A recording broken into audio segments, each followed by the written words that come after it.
Hi everyone.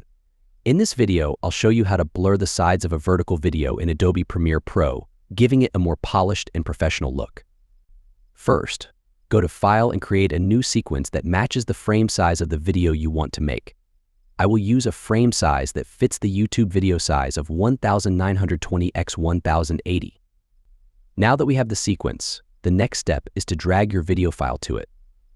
Duplicate the video layer by selecting it, holding down the Alt key, and dragging it upwards to create a copy on the track above. Select the bottom layer, go to the Effects Controls panel, and scale it until it fills the entire screen. This will serve as the background. Search for Gaussian blur in the Effects panel and drag it onto the bottom video layer. This will blur the background. Increase the blurriness value in the Effects Controls panel until the background is sufficiently blurred.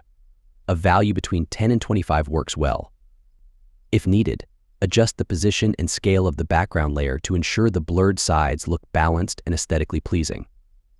And that's how you blur the sides of a vertical video in Adobe Premiere Pro.